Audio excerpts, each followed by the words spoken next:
ਸਤਿ ਸ਼੍ਰੀ ਅਕਾਲ ਵੀਰ ਜੀ। ਆਪਾਂ ਕੈਂਸਰ ਲਿਆ, ਆਪਾਂ ਕੈਂਸਰ ਚੈੱਕ ਕਰਨ ਲੱਗੇ। ਪੁਰਾਣਾ ਕੈਂਸਰ ਲਿਆ, ਨਵਾਂ ਨਹੀਂ। ਆਪਾਂ ਐਕਟਵਾ 'ਤੇ ਲਾਉਣਾ ਇਹਨੂੰ।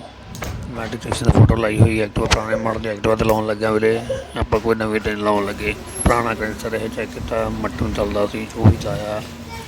ਇਹ ਕੈਂਸਰ ਆਪਾਂ ਤਾਂ ਲਾਉਣ ਲੱਗ ਲੱਗੇ ਹਾਂ ਕਿਉਂਕਿ ਇਹਦੀ ਜਿਹੜੀ ਕੋਇਲ ਹੁੰਦੀ ਉਹ ਵੀਕ ਹੋ ਜਾਂਦੀ ਕਿਸ ਟਾਈਮ ਬਾਅਦ ਦੇ। ਨਹੀਂ 4-5 ਸਾਲ ਪੁਰਾਣੀ ਹੋ ਜਾਂਦੀ ਕੋਇਲ, ਬਦਲਦੇ ਨਹੀਂ ਗਏ। ਉਹ ਇਸੇ ਕਰਕੇ ਆਪਾਂ ਕੈਂਸਰ ਲਾਉਂਦੇ ਹਾਂ ਕਿਉਂਕਿ ਇਹਦਾ ਕਰੰਟ ਵੱਧ ਜਾਏ। ਨਹੀਂ ਦਾ ਰੀਜਨ ਕੋਈ ਨਹੀਂ ਹੁੰਦਾ, ਕੈਂਸਰ ਦਾ ਕੋਈ ਮਤਲਬ ਨਹੀਂ ਹੁੰਦਾ ਕਿਉਂਕਿ ਕੈਂਸਰ ਜਿਹੜੀ ਆਪਣੀ ਕੋਇਲ ਹੁੰਦੀ ਉਹਦਾ ਕਰੰਟ ਘੱਟ ਜਾਂਦਾ। ਇਸੇ ਕਰਕੇ ਹੀ ਆਪਾਂ ਨੂੰ ਕੋਇਲ ਲਾਉਣੀ ਪੈਂਦੀ ਹੈ। ਕੋਇਲ ਨਵੀਂ ਲਾਉਣੀ ਪੈਂਦੀ ਕੋਇਲ। ਹੁਣ ਆਪਾਂ ਪੁਰਾਣੀ ਕੋਇਲ ਲੱਗੀ ਸੀ, ਉਵੇਂ ਹੀ ਕਰੰਟ ਘੱਟ ਗਿਆ ਸੀ ਇਹਦਾ। ਆਪਾਂ ਕੈਂਸਰ ਲਾਇਆ, ਇਹਦੀ ਐਵਰੇਜ 35 ਤੋਂ 55 ਪਲੱਸ ਹੋਵੇ।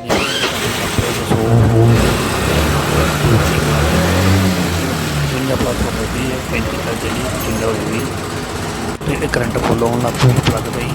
ਸਟਾਰਟਿੰਗ ਬਹੁਤ ਵਧੀਆ ਔਖੀ ਹੋ ਜਾਂਦੀ ਵੀਰੇ ਇਹਦੇ ਨਾਲ। ਅਤੇ ਐਵਰੇਜ ਤਾਂ ਹੈਗੀ ਹੈ, ਸਟਾਰਟਿੰਗ ਵਧੀਆ ਪ੍ਰੋਬਲਮ ਹੋ ਜਾਂਦੀ। ਬਹੁਤ ਖਰਾਬ ਕਰਦੀ ਰਹੀ ਮੈਨੂੰ। ਇਹ ਵੀਡੀਓ ਮੈਂ ਮਹੀਨੇ ਬਾਅਦ ਬਣਾ ਰਿਹਾ ਹੋ ਸਕਦੀਆਂ। ਮੌਸਮ ਜਿਸ ਵਾਰ 'ਤੇ ਲਾਇਆ ਉਹ ਸਟਾਰਟ ਬਹੁਤ ਔਖੀ ਕਰਦੀ, ਉਹ ਤੋਂ ਲਾਈ ਸੀ ਮੈਂ ਇਹ। ਅਤੇ ਹੁਣ ਆਪਾਂ ਚਲਾ ਚਲੋ ਕੇ ਵੇਖਦੇ ਵੀਰੇ। ਮੈਂ ਕਿਹਾ ਨਜ਼ਾਰਾ ਆਇਆ ਵੀਰੇ। 15-20 ਦਿਨ ਹੋ ਗਏ ਲੱਗੇ ਨੂੰ ਮੈਨੂੰ ਸਕੂਟੀ ਚਲਾਉਣ ਨੂੰ, ਅਤੇ ਮੈਨੂੰ ਕੋਈ ਦਿੱਕਤ ਨਹੀਂ ਆ ਰਹੀ। ਅੱਧੀ ਸੜਕ ਸਟਾਰਟ ਹੋ ਜਾਂਦੀ ਹੈ। ਅੱਗੇ ਸਫਾ 4-5 ਲੈਂਦੀ ਸੀ, ਉਹ ਵੀ ਲੈਣੋਂ ਹਟ ਗਈ। ਅਤੇ ਐਵਰੇਜ ਵੀ ਚੰਗੀ ਦੇ ਰਹੀ ਹੈ ਵੀਰੇ। ਜਿਨ੍ਹਾਂ ਦੇ ਸਕੂਟਰੀਆਂ ਤੰਗ ਕਰਦੀਆਂ, ਕੋਈ ਨਵਾਂ ਮਾਡਲ ਕੋਈ ਪੁਰਾਣਾ ਮਾਡਲ, ਜਿੰਨਾ ਕੋਇਲ ਜਿਹਨੂੰ ਕਰੰਟ ਕਹਿੰਦੇ ਘੱਟ ਆ ਰਿਹਾ, ਉੱਥੇ ਹੀ ਕੈਂਸਰ ਲਾ ਲਓ ਵੀਰੇ। ਤੁਹਾਡੀ ਸਕੂਟਰੀ ਹੀ ਸਟਾਰਟਿੰਗ ਵਧੀਆ ਹੋ ਜਾਏਗੀ ਅਤੇ ਐਵਰੇਜ ਤੁਹਾਨੂੰ ਦੇਣ ਲੱਗ ਪਏਗੀ।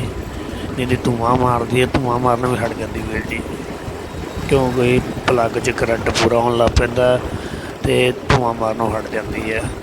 ਕਿਉਂਕਿ ਕਰੰਟ ਪਲੱਗ 'ਚ ਘੱਟ ਆਊਗਾ ਅਤੇ ਧੂੰਆਂ ਆਟੋਮੈਟਿਕ ਹੀ ਦਿਖਾਊਗੀ। ਨਾਲੇ ਮਗਲੈਲ ਚੱਕੂਗੀ, ਐਵੇਂ ਮਗਲੈਲ ਨਹੀਂ ਚੱਕਦੀ ਵੀਰ ਜੀ, ਨਾ ਹੀ ਘਟਾਉਂਦੀ ਹੈ। ਹਾਂ ਇਹਨਾਂ ਤੁਹਾਨੂੰ ਕਹਿ ਰਿਹਾ, ਕੋਈ ਬਾਹਲਾ ਨਵੇਂ ਮਾਡਲ ਸਕੂਟਰੀ ਹੈ ਜਿਵੇਂ ਨਿਊ ਯਾਨੀ 2-3 ਸਾਲ ਪੁਰਾਣੀ, ਉਹਦੇ ਤਾਂ ਨਾ ਲਾਇਓ। ਲਾਉਣੀ ਆ ਅਤੇ ਜਿਹਨੂੰ ਮੈਂ 5 ਸਾਲ 10 ਸਾਲ ਹੋ ਚੁੱਕੇ ਉਹਦੇ 'ਤੇ ਜ਼ਰੂਰ ਲਾ ਲਿਓ ਕਿਉਂਕਿ ਉਹਨਾਂ ਦੀ 5-10 ਸਾਲ ਬਾਅਦ ਕੋਇਲ ਥੋੜ੍ਹੀ ਜਿਹੀ ਡਾਊਨ ਹੋ ਜਾਂਦੀ ਹੈ, ਖਰਾਬ ਹੋਣੀ ਸ਼ੁਰੂ ਹੋ ਜਾਂਦੀ। ਕਹਿੰਦਾ ਮਤਲਬ ਕਰੰਟ ਘਟਾਉਂਦੀ ਜਾਂਦੀ ਹੈ।